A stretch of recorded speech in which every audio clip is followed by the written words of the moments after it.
This is Richie from Boston. Nobody bought my bug out bags, so I had to kill the puppies. But I digress. Alright, look out for Charlie here. I've been thinking a lot, thinking about all the craziness going on. And it amazes me that the physical symptoms that people undergoing RF targeting, what people refer to as electronic harassment, has been completely overlooked and brushed off. And even more so because of the physical aspects, Morgellons and Morgellons victims have been totally brushed aside, pretty much laughed at by the medical community when they have real symptoms going on. That is a pandemic that's been going on for 20 years now, and it's been completely ignored. And now this has gone fucking gangbusters. It's just mind-blowing to me. Now, partially, the reason why it's blown up by the medical community is because a lot of Morgellons patients go to these doctors and tell them that things are growing out of their skin. It's coming out of my skin. And when they hear that, they immediately shut down. And that is what a lot of Morgellons people have wrong. They have a film that is practically invisible on them. And within that film, the fungal graphene film, these things will grow and get stuck in and come out. And that is why it's a misunderstanding of what people have with their own symptoms. It grows within the film, not within the skin. So there's like this fake skin on them. This stuff grows. They believe it's coming out of their skin. And like I've said in my older videos, this stuff is practically invisible in most places. On the face, a lot of times it can dry up and look like dry skin or flaky skin in spots.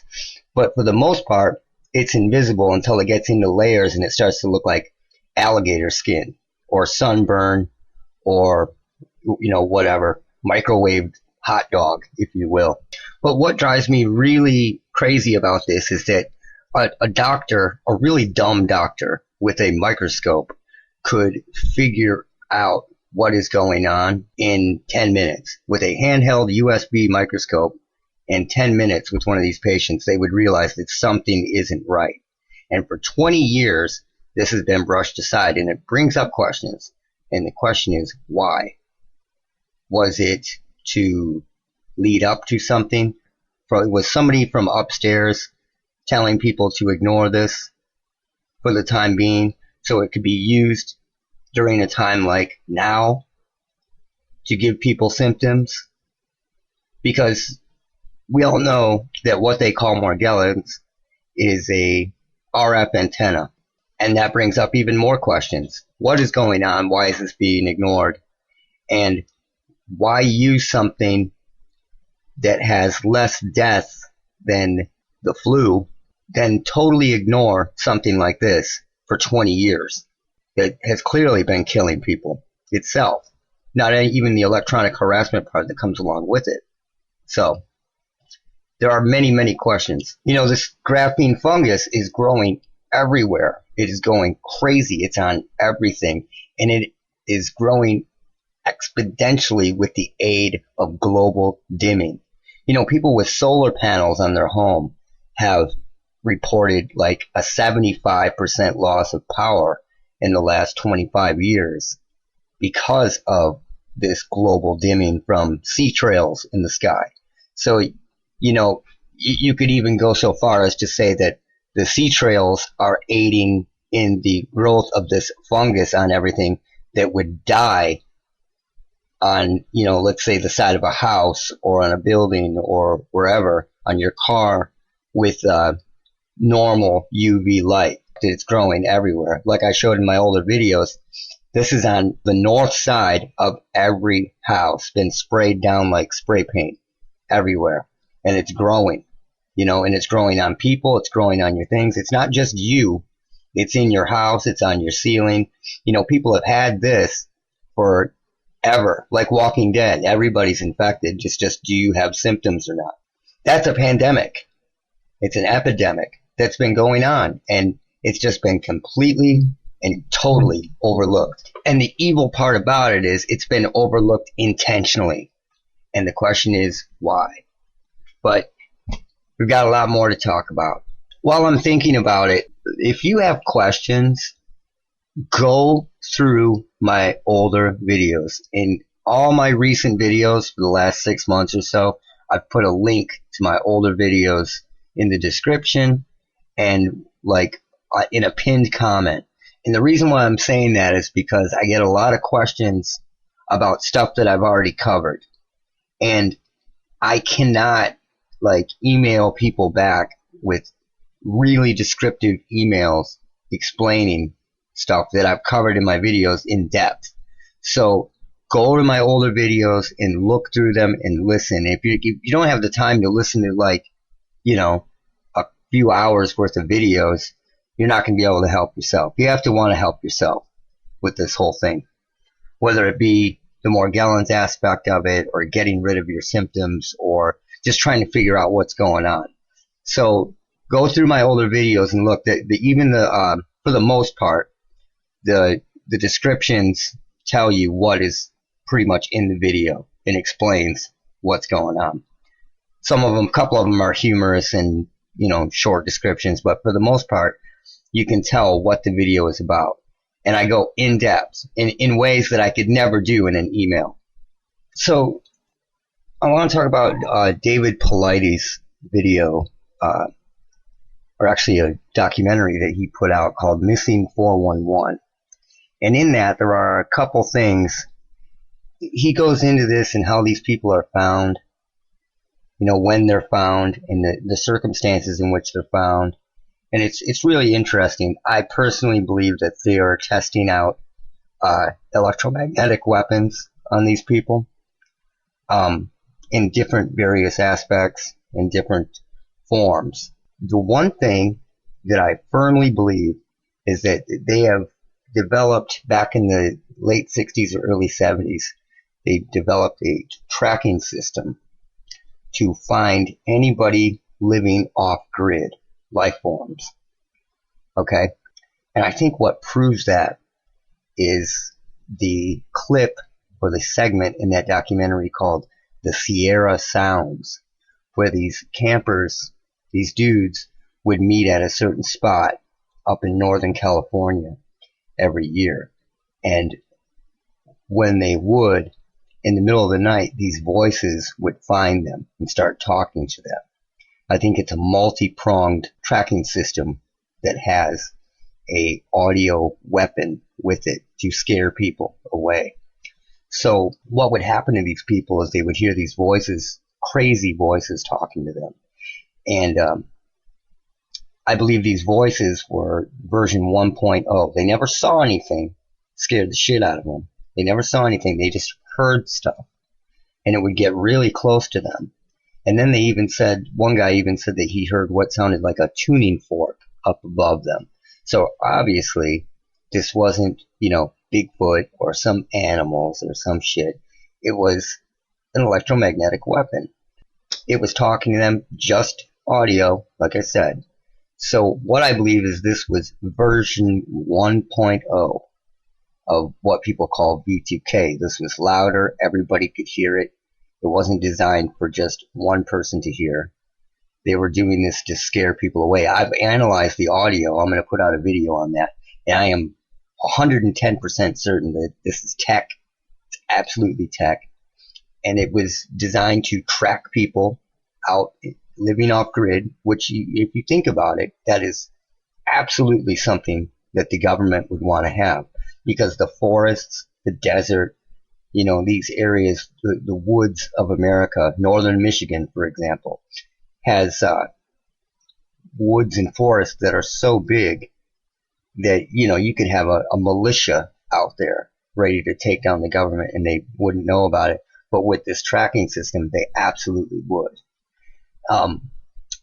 But yeah, I analyzed the audio and I've slowed it down and done all kinds of stuff to it. And it is tech, and it doesn't even say what it sounds like it's saying. Like these people are trying to analyze it, and they're saying it says this or it says that, and it doesn't, because if you slow it down, reverse some of it, switch up the syllables, it's just a warped human speech. It's being warped by technology.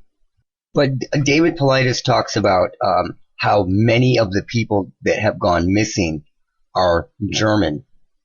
And that is very, very interesting because many, many people that get targeted, the white people that get targeted, are of German descent or have Germanic ancestry. Not everybody, but many of them.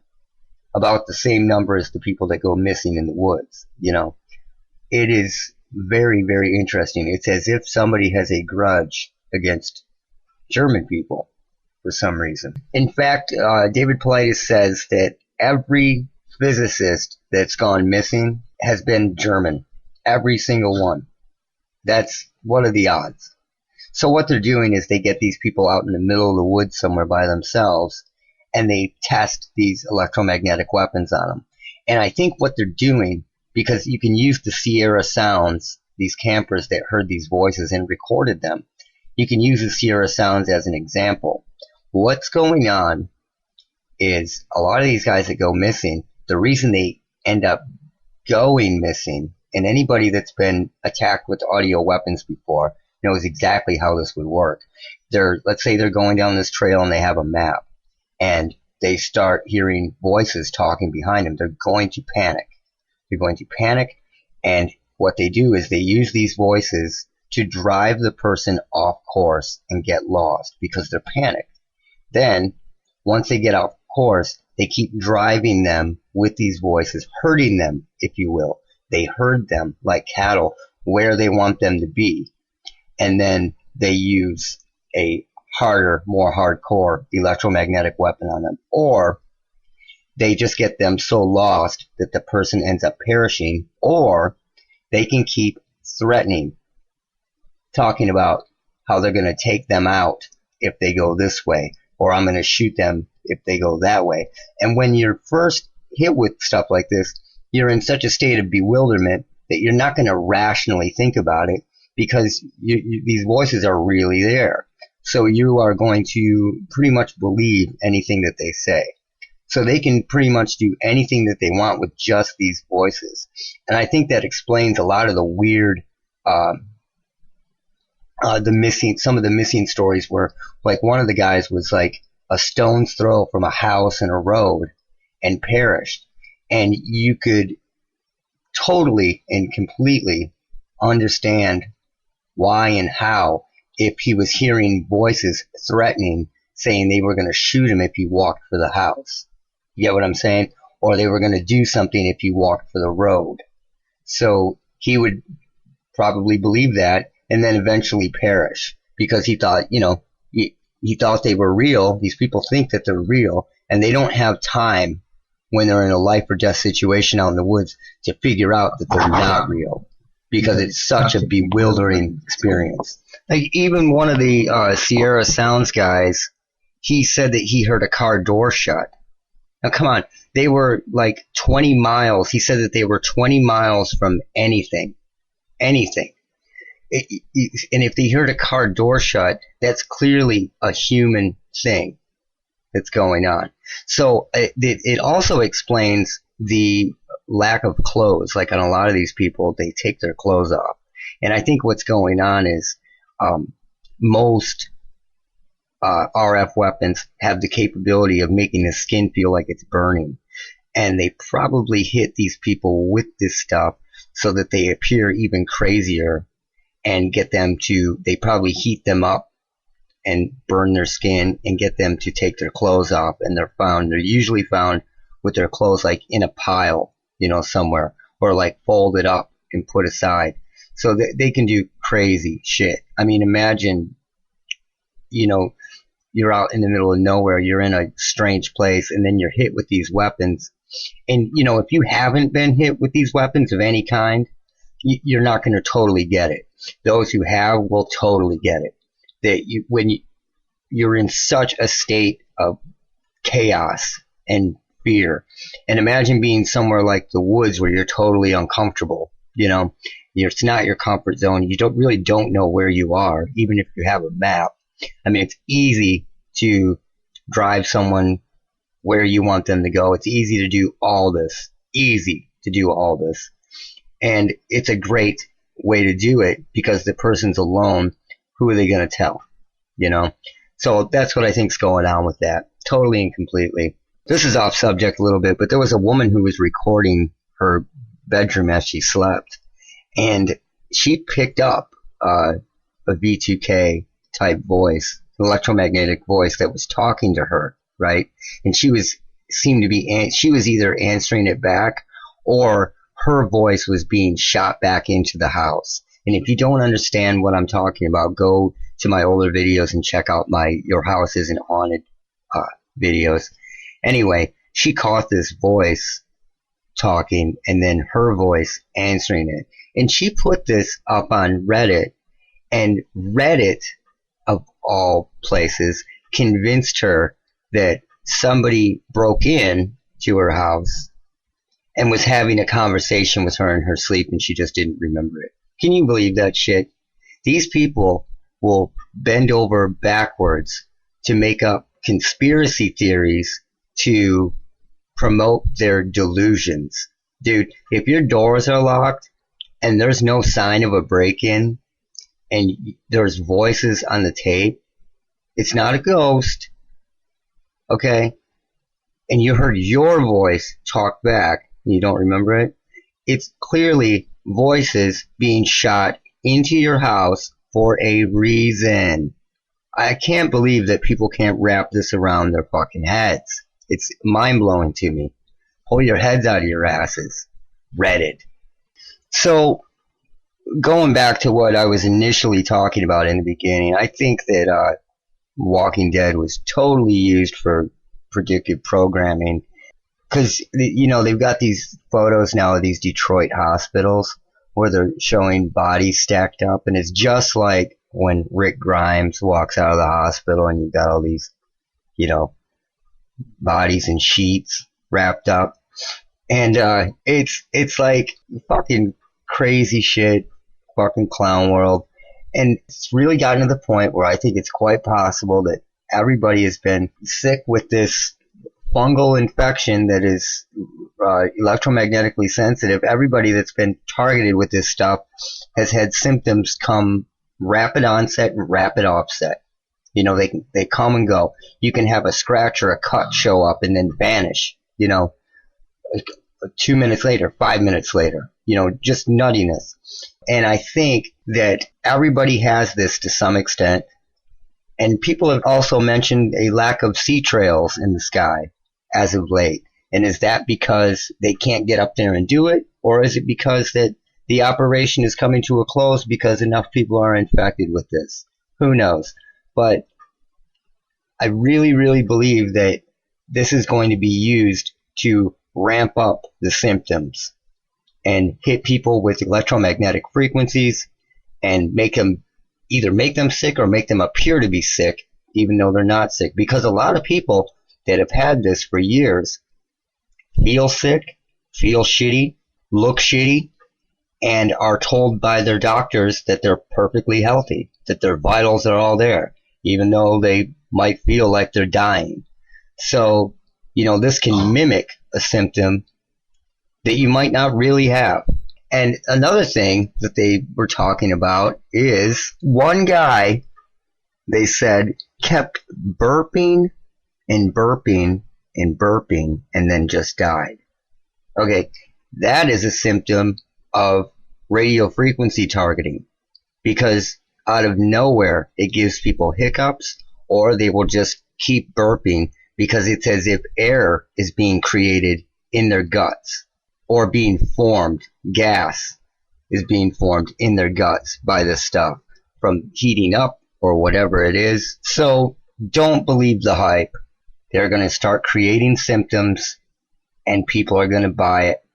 And since everybody has this fungal infection, if you will, who's to say that that's not what makes you test positive for what's going on? But there is a reason why they have completely ignored another pandemic that's been going on around the world to all kinds of people, and it's been horrible for them for 20 years just so they can hype the shit out of the flu. Something's up. And if you don't see that, there's nothing I can do for you. Look out for Charlie.